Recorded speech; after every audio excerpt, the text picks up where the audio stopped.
Vivimos en una época en que el liderato muchas veces se valora por lo superficial, la imagen que proyecta la persona, el número de seguidores que tiene, su presencia en las redes sociales o la admiración pública que recibe. Y muchas personas piensan que una iglesia así, con esas características, es la iglesia bendecida por Dios. Y esa iglesia puede ser bendecida por Dios. El énfasis de muchas iglesias está en lo visible, en lo atractivo, en lo exitoso ante los ojos del mundo. Pero déjenme decirles algo. Esta evaluación no refleja necesariamente el corazón de un siervo de Dios. Porque como hemos estado viendo en la epístola a los Filipenses, la verdadera grandeza no se encuentra en los títulos, no se encuentra en las plataformas, no se encuentra en una iglesia llena de gente, porque una iglesia puede ser muy atractiva para muchas personas, pero el Espíritu de Dios no estará ahí. Se encuentra en el carácter, en la humildad, la disposición a servir y a vivir como lo hizo Jesucristo. Y una vida centrada en Cristo es aquella que se entrega con gozo aún en el sacrificio para la gloria de Dios y el bien de su pueblo. Nosotros hemos visto en Filipenses capítulo 2 cómo el apóstol Pablo ha presentado y exaltado a Cristo como el modelo de humildad y de obediencia. Cristo, siendo en forma de Dios, dejó su trono en los cielos, se humilló al hacerse hombre y estando en la condición de hombre sufrió la muerte de cruz. Hemos visto cómo Pablo nos exhorta a la obediencia siguiendo el ejemplo de Cristo sin murmuraciones, como luminares en un mundo oscuro, sosteniendo firmemente la palabra de vida. Y esta exhortación, como vimos en la semana pasada, culmina con una meta escatológica, para que en el día de Cristo yo tenga motivo para gloriarme de que no corrí en vano ni trabajé en vano, dice Pablo. El día de Cristo, ese día del Señor, ese día glorioso del retorno de Jesús, cuando vendrá a juzgar a los vivos y a los muertos, cuando se consumará su reino, cuando se manifestará plenamente su justicia y cada obra, cada intención en el corazón de los hombres será conocida. En ese día, toda rodilla se doblará y toda lengua confesará que Jesús es el Señor para la gloria de Dios el Padre. Y Pablo trabajaba como un pastor para presentar en la medida de lo posible a ese pueblo irreprensible en la presencia del Señor. Mis hermanos, y ese es el trabajo que nosotros tenemos por delante, como pastores y como miembros de la iglesia. Nosotros no estamos llamados a buscar la autoexaltación, porque si alguien pudo haber buscado la autoexaltación, ¿quién fue? Jesucristo. Era Dios, era perfecto, era sin pecado y nosotros no lo somos. Ahora, Pablo no nos ha dejado esta enseñanza solamente en el plano teórico. Y en el texto que vamos a estudiar hoy de Filipenses 2, versículos 17 al 30, nos presenta tres retratos vivientes que encarnan esa misma actitud de Cristo. No a la perfección, porque eran seres humanos con pecado remanente en ellos, pero nos muestra que es posible crecer cada día a la imagen de Cristo. Y eso es lo que nosotros queremos. Yo quiero que ustedes me acompañen a Filipenses capítulo 2 para que leamos de los versículos 17 hasta el 30. Filipenses 2, 17 al 30. Pero aunque yo sea derramado como libación sobre el sacrificio y servicio de su fe, me regocijo y comparto mi gozo con todos ustedes. Y también ustedes, les ruego, regocíjense de la misma manera y compartan su gozo conmigo. Pero espero en el Señor Jesús enviarles pronto a Timoteo, a fin de que yo también sea alentado al saber de la condición de ustedes. Pues a nadie más tengo del mismo sentir y que esté sinceramente interesado en el bienestar de ustedes. porque todos buscan sus propios intereses, no los de Cristo Jesús. Pero ustedes conocen los probados méritos de Timoteo, que sirvió conmigo en la propagación del evangelio como un hijo sirve a su padre. Por tanto, a este espero enviárselo inmediatamente, tan pronto vea cómo van las cosas conmigo. Versículo 24. Y confío en el Señor, que también yo mismo iré pronto. Pero creí necesario enviarles a Epafrodito, mi hermano, colaborador y compañero de lucha, quien también es un mensajero y servidor para mis necesidades, porque él los extrañaba a todos y estaba angustiado porque ustedes habían oído que se había enfermado. Pues en verdad estuvo enfermo, a punto de morir. Pero Dios tuvo misericordia de él, y no solo de él, sino también de mí, para que yo no tuviera tristeza sobre tristeza. Así que lo he enviado con mayor solicitud, para que al verlo de nuevo se regocijen y yo esté más tranquilo en cuanto a ustedes. Recíbanlo pues en el Señor con todo gozo y tengan en alta estima a los que son como Él, porque estuvo al borde de la muerte por la obra de Cristo, arriesgando su vida para completar lo que faltaba en el servicio de ustedes hacia mí. Este pasaje, hermanos, lejos de ser una simple nota bibliográfica, es una exhortación para que nosotros veamos la vida de Pablo, de Timoteo y de Epafrodito, cada uno con sus características particulares. Porque son vidas que honran a Cristo. Son vidas ofrecidas en sacrificio. Son vidas probadas en fidelidad y vidas arriesgadas por el amor a la iglesia. Por eso este mensaje lo hemos titulado Una vida centrada en Cristo. 3 ejemplos reales.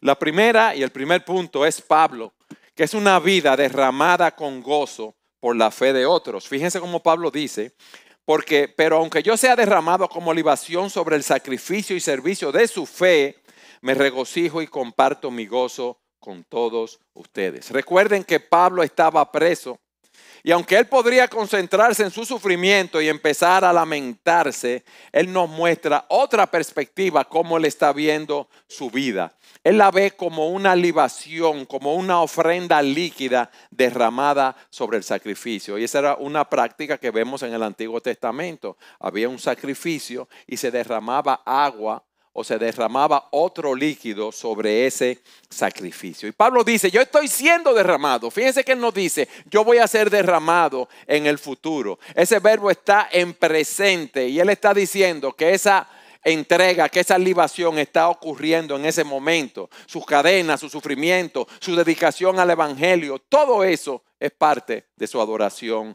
a Dios. Pero fíjense que él dice que él va a ser derramado como libación sobre el sacrificio y servicio de la fe de los filipenses. En otras palabras, él está diciendo, la verdadera adoración es la de ustedes y yo estoy solamente añadiendo mi parte con gozo.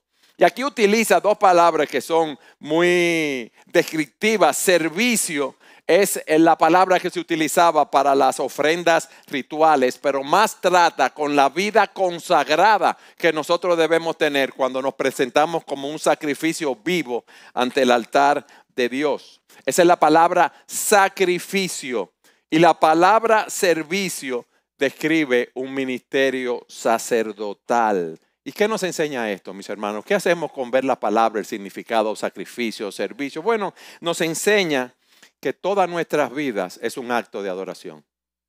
Todo lo que nosotros hacemos es un acto de adoración. Y Pablo está viendo a los creyentes de Filipo como sacerdotes espirituales, ofreciendo su fe activa, su obediencia y su perseverancia a pesar de cualquier persecución como una adoración a Dios. Pablo no se está presentando él como la figura central.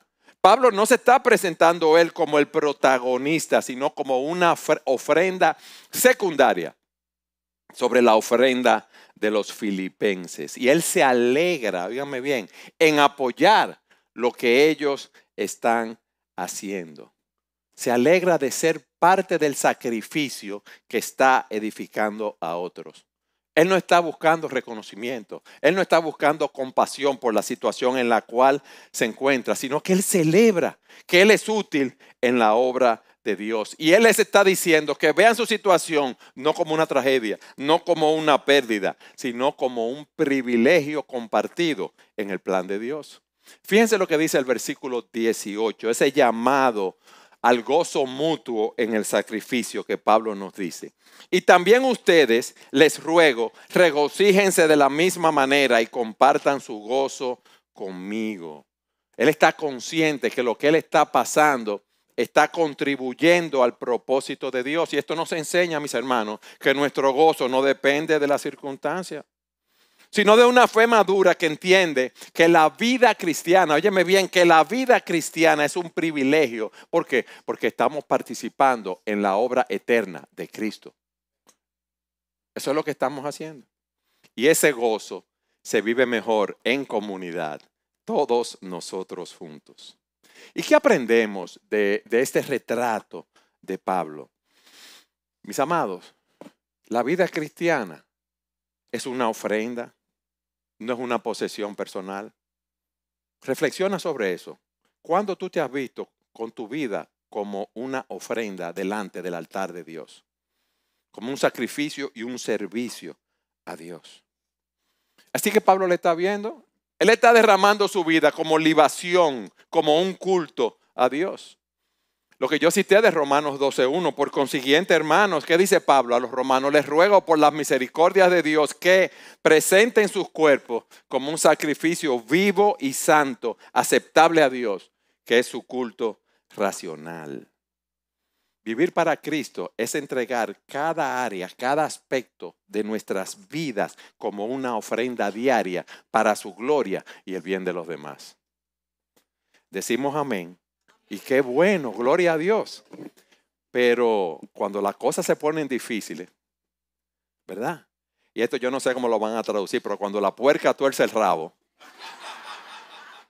nosotros no vemos nuestra vida así como una libación en la presencia del Señor. No vemos que estamos consagrados para su gloria y el bien de los demás. Pero miren otra enseñanza que tenemos aquí. La fe verdadera es activa, es obediente, es visible. Los filipenses estaban sirviendo a Dios no solamente con palabras, sino que con hechos concretos sirviendo allí. Y eso nos enseña que nosotros, nuestra fe se muestra también con nuestras obras. Nuestra fe no debe quedarse solamente en lo interno. Nuestra fe debe verse en nuestras decisiones, en nuestro servicio, en nuestra generosidad, en nuestra perseverancia en medio de la dificultad. Y tú ves tu situación de hoy, las decisiones que tú estás tomando, las decisiones que tú tienes que tomar como parte del culto a Dios. Ustedes ven, nosotros en la vida cristiana hacemos como una separación entre lo secular y lo sagrado. Y no debe ser así. Nosotros debemos vivir como una ofrenda en el altar de Dios por amor a Cristo, como lo hizo Pablo, y por el bien espiritual de los demás.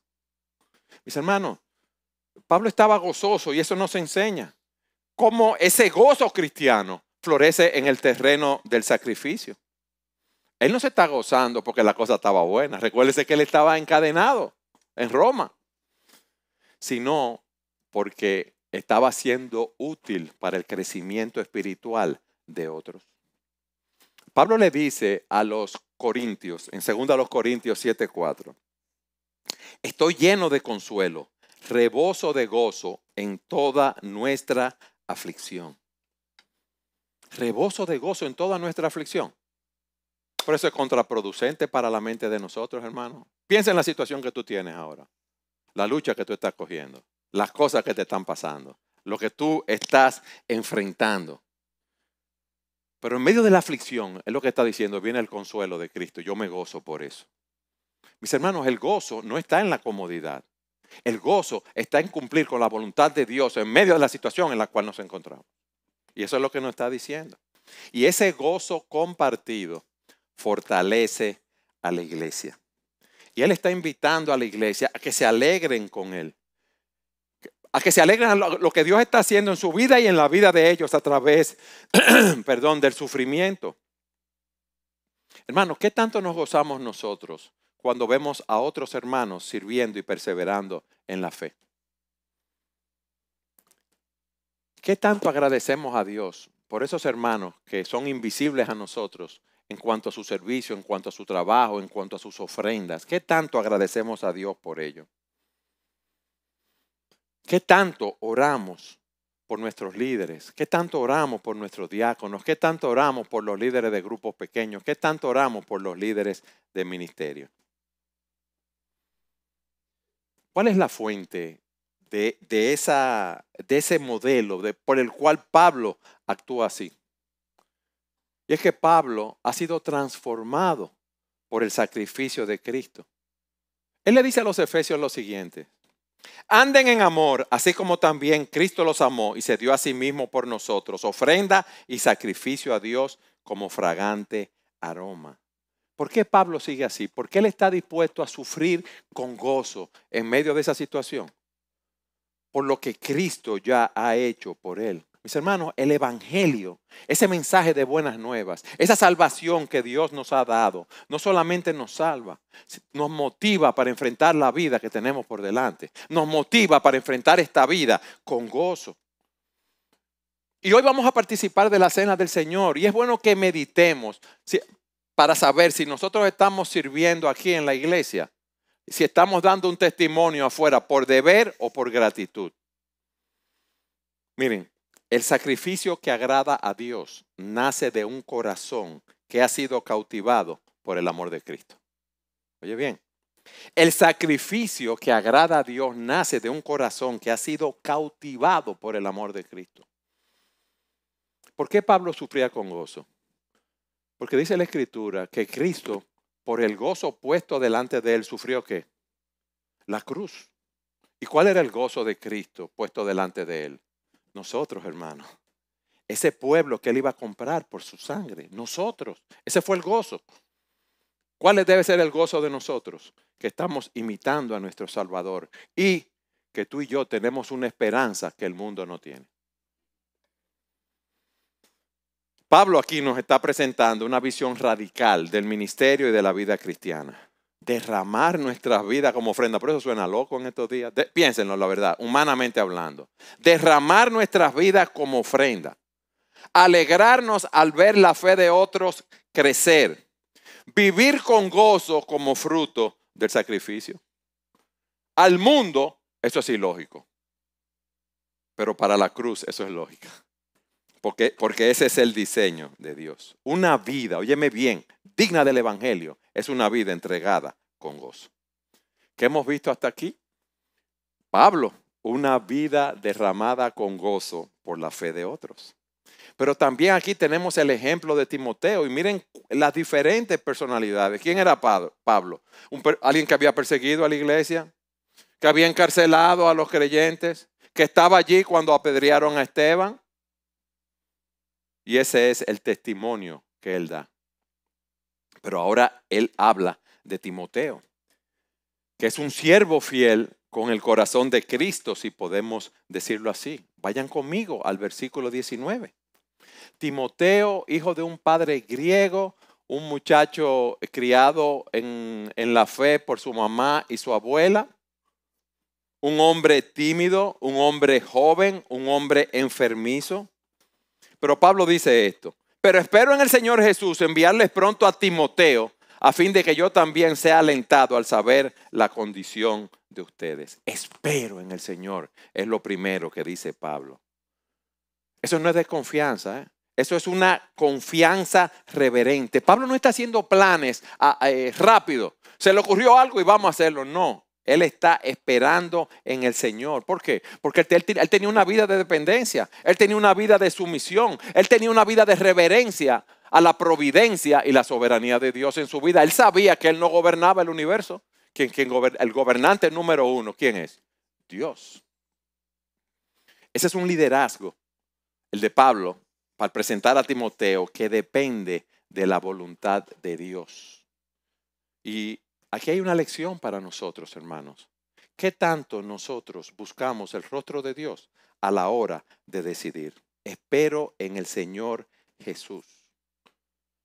Este hombre era un líder, pero él planeaba bajo la dirección de Cristo. ¿Por qué? Porque él estaba confiando en el Señor con todo su corazón. Él no quería apoyarse en su propio entendimiento. Él quería reconocerlo en todos sus caminos, sabiendo que el Señor iba a enderezar su senda. ¿Qué tanto nosotros buscamos el rostro del Señor antes de tomar una decisión? Nosotros tomamos la decisión y después que decimos, ay Señor, bendíceme. Es así que nosotros somos. Somos voladitos, ¿verdad? Ahora, luego Pablo empieza a explicar el propósito por el cual manda a Timoteo. Para que yo también sea alentado al saber la condición de ustedes. Él estaba preocupado por ellos y quiere enviar a Timoteo para que le diga cuál era la condición de la iglesia. Y dice lo siguiente. Pues a nadie más tengo del mismo sentir y que esté sinceramente interesado en el bienestar de ustedes.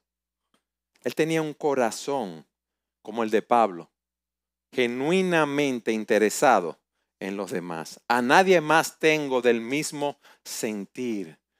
Alguien que ame a Dios, alguien que ame a su pueblo, alguien que tenga el mismo deseo de glorificar a Dios. Alguien que esté sinceramente interesado, como él dice aquí, por el bienestar de ustedes. Timoteo no estaba sirviendo para que lo vieran. Timoteo no estaba sirviendo para hacer bulto, apariencia, ni para llantar a nadie. Y me río internamente porque Dios ni le está traduciendo a los americanos. Y no sé cómo le está traduciendo todas estas cosas. Él no estaba buscando visibilidad. Le voy a decir una más, él no estaba buscando hacer bulto tampoco. Pero Timoteo tenía un corazón alineado con los intereses de Dios. Timoteo tenía un corazón moldeado por el Evangelio. Timoteo tenía un corazón que había sido transformado por Cristo. Todos buscan sus propios intereses. Y miren lo que dice, no los de Cristo Jesús. Timoteo era una excepción. Él no solamente conocía el Evangelio, él lo vivía y su entrega reflejaba lo que vimos en Filipenses 2:5, lo que hizo Cristo, que se despojó a sí mismo, tomando forma de siervo por amor a nosotros. Ahora yo te voy a hacer una pregunta. ¿De dónde surge, de dónde nace ese tipo de servicio? ¿De nuestros corazones pecaminosos? ¿Del esfuerzo humano? No, hermanos. Esa es una obra del Espíritu Santo cuando nacemos de nuevo. Porque solo quien ha sido transformado por la gracia de Dios puede servir con sinceridad, de manera sacrificial y sin buscar reconocimiento. Y entonces el asunto aquí no solamente, vamos a imitar a Timoteo también, no. Hay que ser transformados como Timoteo. Porque Cristo no solamente nos salva de la pena, del castigo del pecado, sino que también nos libera del egoísmo que está presente en nuestros corazones. De ese egoísmo que nos hace pensar que nosotros somos el centro del universo. Que no hay nadie más importante que yo. Los americanos dicen me, myself and I. Yo y yo. Cuando nosotros conocemos al Señor, cuando venimos a sus pies arrepentidos de nuestros pecados, cuando confiamos en Cristo para salvación, cuando su Espíritu Santo mora en nosotros, entonces aprendemos a amar lo que Dios ama y empezamos a vivir para lo que realmente importa, para la gloria de Dios. ¿Para quién tú estás viviendo? ¿Para tus propios intereses o para los de Cristo? El Evangelio de Cristo no solamente te salva, sino que también debe transformarte para que tú puedas servir con un corazón como el de él. Eso era lo que Timoteo tenía. Pero también vemos en él, en el versículo 22, un carácter probado a través de un servicio sacrificial. Fíjense lo que dice Pablo.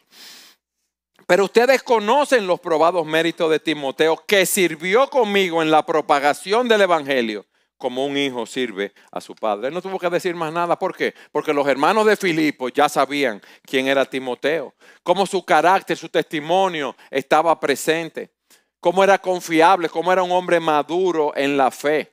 No solamente era un joven con buenas intenciones, sino que era un siervo de Dios y ellos lo sabían.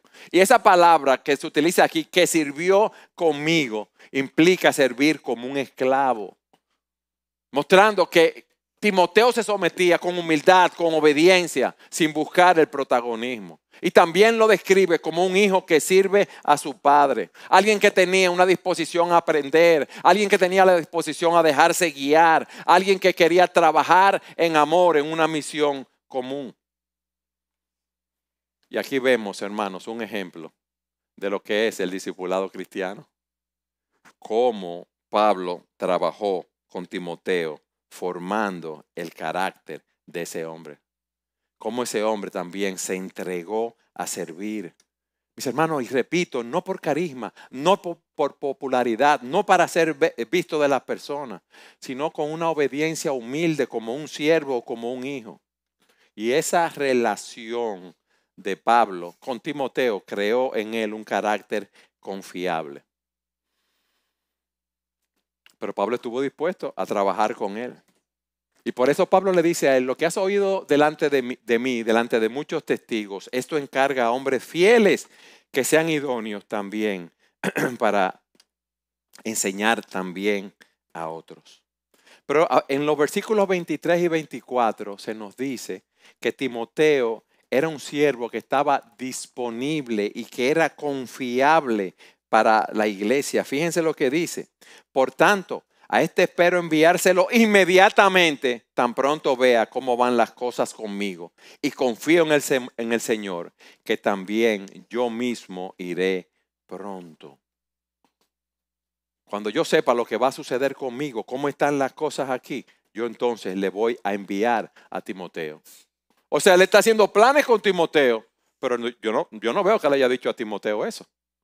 Fíjense cómo él sabía que Timoteo estaba dispuesto a servir en lo que Pablo lo llamara. Y si el Señor te llamara a ti a servir en un área, tú eres una persona confiable.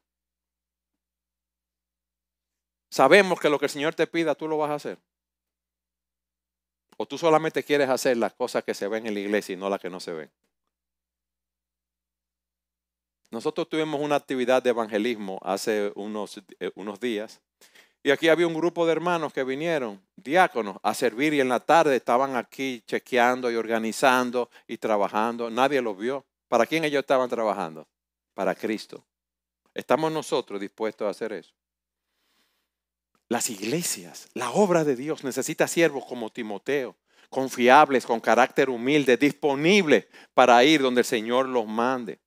Mis amados, o sea, no basta con tener una maestría en Biblia, en consejería, una maestría en divinidad, un doctorado, un PhD. Eso es muy bueno, prepararse para servir al Señor, pero no solo basta el talento, se requiere un corazón dispuesto, rendido a servir sin buscar protagonismo.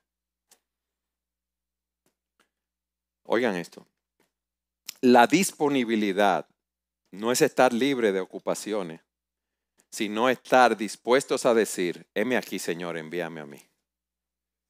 Señor, yo tengo muchísimas cosas que tengo que hacer, pero si tú me estás mandando a hacer una más, heme aquí, Señor, envíame a mí. Amados hermanos de IBCG, tenemos nosotros ese corazón. Estamos dispuestos a hacer ese tipo de siervo. Esa actitud, como yo dije, no surge así al azar, sino por una vida que ha sido moldeada por el Evangelio. Una vida que confía en Dios más que en las circunstancias. Somos nosotros como Timoteo que se nos puede confiar una tarea con tranquilidad. O nos dicen que si podemos colaborar en algo y lo primero que hacemos es los chuipes espirituales que empezamos a decir de una vez. ¿Qué tipo de persona tú eres? Mira, hoy vamos a participar de la cena, como yo dije. Hoy vamos a hacer memoria de Cristo y cuando vamos a hacer memoria de la obra de Cristo a nuestro favor, nosotros examinamos lo que hay en nuestros corazones a la luz de la palabra, cómo están nuestros afectos con el mundo, cómo nosotros nos estamos comportando. ¿Qué tan fieles somos viendo el ejemplo de Timoteo? Mira esto. Dios no busca celebridades. Dios busca corazones rendidos por amor a Él, con el deseo de glorificar su nombre. Y Timoteo nos está enseñando que lo que hace útil a un siervo no es su visibilidad, es su autenticidad en su vida de devoción, consagración y servicio a Dios. ¿Qué hemos visto? La vida de Pablo, una vida derramada por la fe de otros. Timoteo, un siervo fiel con el corazón de Cristo. Y Pablo ahora nos habla de Epafrodito. En el versículo 25, Pablo introduce: creí necesario enviarles a Epafrodito. Él hace una evaluación. Oye, ¿quién será en esta situación la persona más idónea para yo mandarlo allá? Epafrodito. Mis hermanos, ¿quién era Epafrodito? ¿Era un pastor?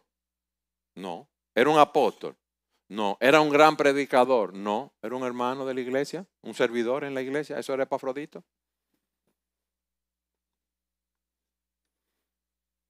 ¿Cuántos libros escribió Epafrodito? Pero era un hombre fiel. Era un hombre que buscaba la gloria de Dios y por eso era un colaborador indispensable para Pablo. Era un siervo ordinario con una entrega extraordinaria. Oye bien, un siervo ordinario con una entrega extraordinaria porque buscaba la gloria de Dios. Y miren cómo Pablo, ahí mismo en la segunda parte del versículo 25, se refiere a Epafrodito. Mi hermano, colaborador, compañero de lucha, quien también es su mensajero y servidor para mis necesidades. 5 títulos le da Pablo que reflejan la riqueza del carácter y de servicio de ese hombre. Era su hermano, era parte de la familia de Cristo. Pablo tenía una relación con él marcada por el afecto y la unidad espiritual.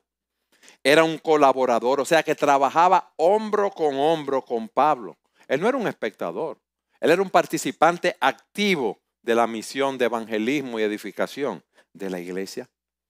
Él es mi compañero de lucha. Él es un soldado igual que yo. Él enfrenta luchas, las pruebas del ministerio. Él es un mensajero. Recuerden que él fue el representante fiel de la iglesia de Filipos, que cumplió con la misión que se le encomendó. Él es un servidor. Esa ayuda que él le daba con su cuidado, con su provisión, con la ofrenda que tuvo Pablo, era vista como parte de su servicio, de su adoración al Señor. Mis hermanos, y aquí aprendemos que el ministerio, más que talento, requiere hermandad, requiere colaboración, valentía, fidelidad y un espíritu de servicio. No importa la labor que tú hagas, no importa. Lo más sencillo, lo más elemental. A los ojos de Dios, lo que hacemos con amor para su gloria esas cosas son nuestro servicio de adoración a Dios. Cuando tú sirves a los cultos sin esperar aplausos, Dios lo ve, Dios lo valora. Pero no solamente el servicio en la iglesia. Cuando tú te esfuerzas en el trabajo para hacer las cosas bien para la gloria de Dios. Cuando tienes que pagar impuestos y no quieres pagar impuestos y tienes que hacerlo bien para la gloria de Dios. Cuando tienes que servir a personas que tú sabes que te adversan, que te critican, que te ofenden, pero lo haces para la gloria de Dios. Mis hermanos, el autor de Hebreos dice lo siguiente en Hebreos 13:16. Y no se olviden de hacer el bien y de la ayuda mutua, porque con tales sacrificios Dios se agrada. Tú no tienes que estar en la iglesia para ofrecer sacrificios a Dios de los cuales Dios se agrada. Cada acto de amor, cada ayuda, cada servicio que tú haces en el nombre de Cristo es un sacrificio agradable a Dios. Y para eso no se necesita tener un título, no se necesita tener un cargo en la iglesia. Tú y yo, todo cristiano puede servir a otros con fidelidad y compasión para la gloria de Dios. Ese es el Epafrodito, mis hermanos. Y Pablo pasa ahora en el versículo 26 a decir los motivos por los cuales los está enviando. Dice él, el versículo 26, porque él los extraña a todos ustedes. Él tiene un fuerte deseo de verlos. Él los ama a ustedes. Epafrodito tenía un amor real por la iglesia. No era un hermano indiferente que estaba cumpliendo una misión por el deber. No, era un hombre profundamente vinculado emocional y espiritualmente con su iglesia. Él sufría por su iglesia. Él quería tener comunión con sus hermanos allí. Mis hermanos, si vivimos en un mundo cada vez más individualista y Dios nos llama a cultivar relaciones genuinas con nuestros hermanos en la fe, ¿qué tanto tú aprecias la comunión con los hermanos? Tú puedes estar un mes, 2 meses sin venir a la iglesia, sin ver a los hermanos, sin hablar con ellos, sin saber cómo están, sin orar por ellos. Ese no era el espíritu de Epafrodito. Y él estaba angustiado, se nos dice en el versículo 26, porque ellos se enteraron de que él había estado enfermo. Y la angustia, la palabra angustia que él utiliza aquí, es la misma que describe el sufrimiento de Cristo en Getsemaní. No, él estaba preocupado por la angustia, por la preocupación de los hermanos. Él no estaba angustiado por su enfermedad, sino por el dolor que eso le estaba causando a sus hermanos.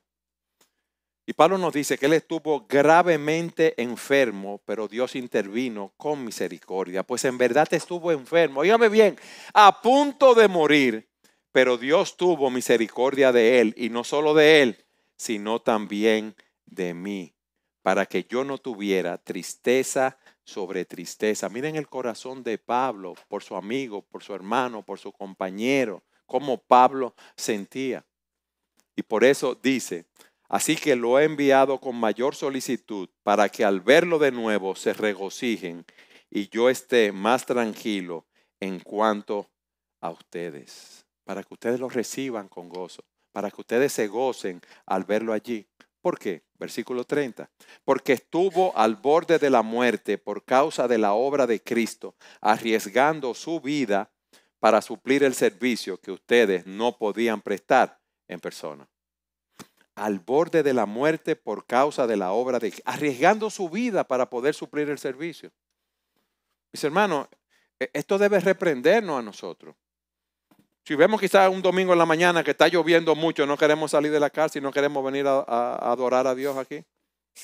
O tienes que salir a llevarle una comida, una medicina a un hermano y no quieres salir porque hay mucho tránsito en la calle. Aquí se nos dice que él estuvo arriesgando su vida para suplir el servicio que ustedes no podían prestar en persona al él ir a servir a Pablo.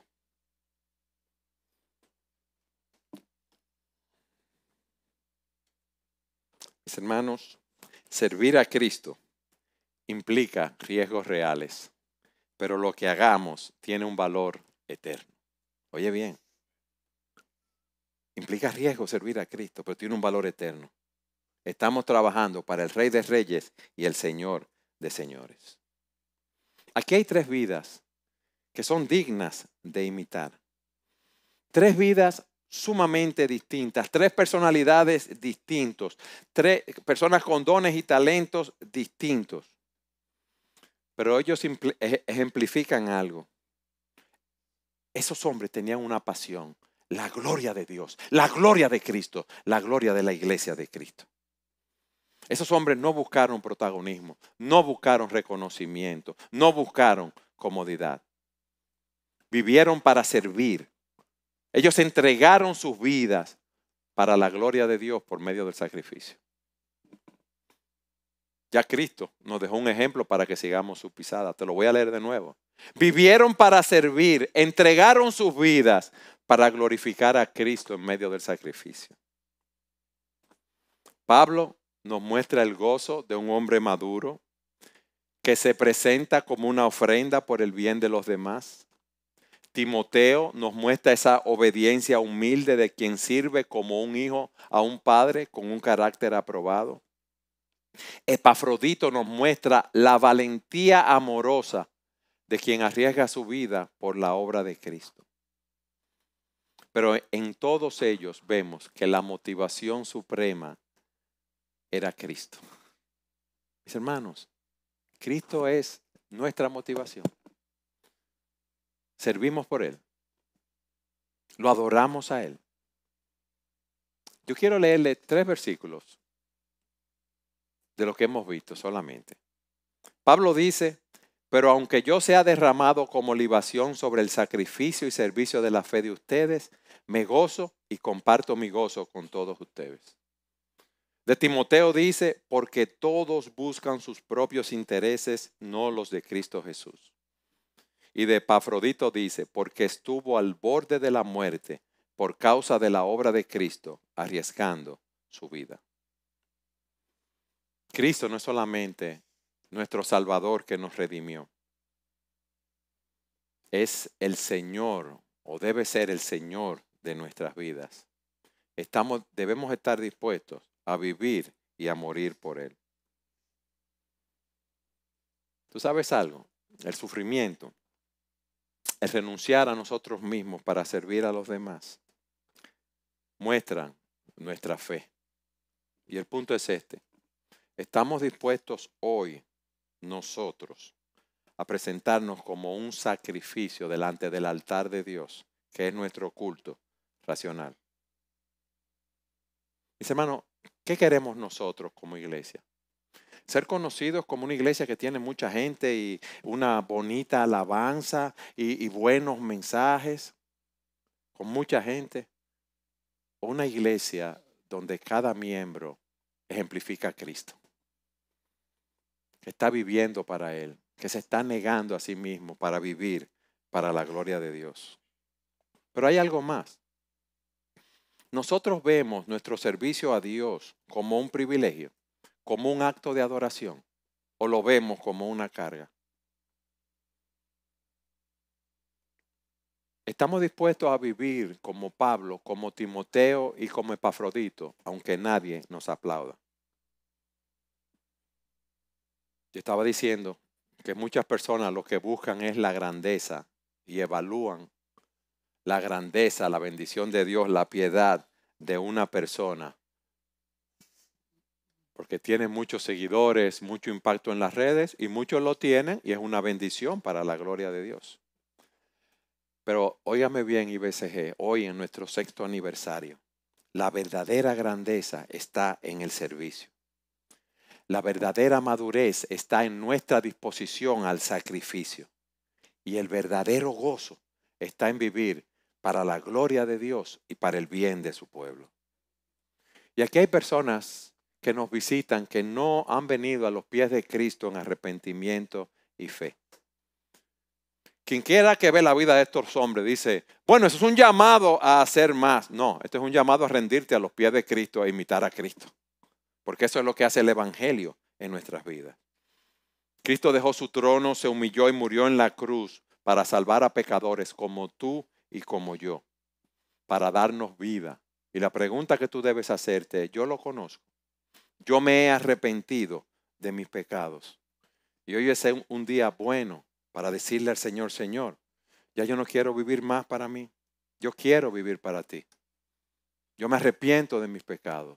Yo confío en Cristo para salvación. Su obra que Él realizó en la cruz del Calvario. Ayúdame a vivir para ti. Tú no necesitas limpiar tu vida primero. Tú necesitas venir a los pies de Jesús, tal como estás. Porque Él es compasivo y poderoso para salvar. Amén.